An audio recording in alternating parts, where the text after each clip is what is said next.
My name's Dustin Pari. I'm probably most well known for my time with Ghost Hunters International. I've been involved in the paranormal for about 27 years now. I'm Reanna Wilson. I've had paranormal experiences since I was really little.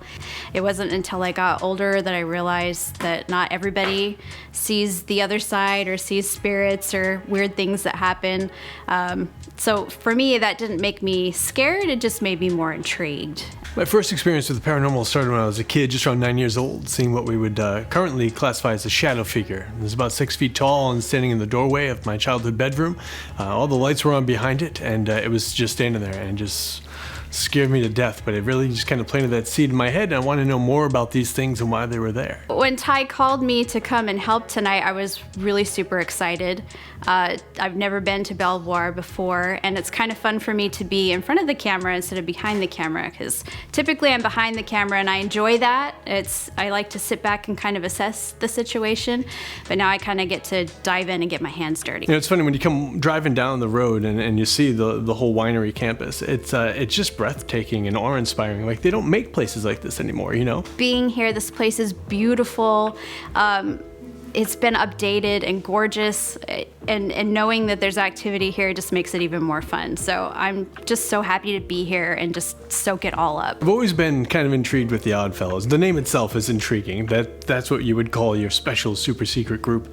But I do have a collection of some of their badges and things back home, and I'm really looking forward to having my first opportunity really to investigate a place that was their home. Investigating a place like this where there could be patients, doctors, staff, where it's a medical environment, I feel like a good way to interact with them or connect with them is to share experiences that you've had, whether working in a place or visiting a place like that.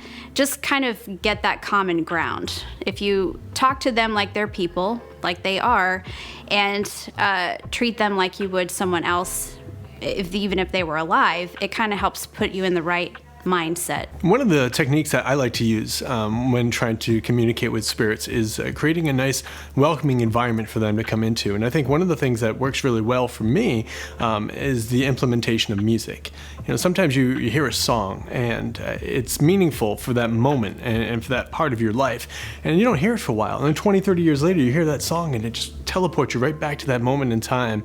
And I think that if we could try to do something like that for the spirits that are here, and knowing the Oddfellows organization, I was able to kind of do some research, and I found some old recordings from one of their opening odes that they would use in their ceremonies. So I would like to try to play that tonight and see if we can get them to come forward and hopefully interact with us a little bit further. I just hope that we can all kind of reach out to anyone that's here and kind of bridge that gap between communication, more on a, let's work together kind of stance rather than I just want to have an experience.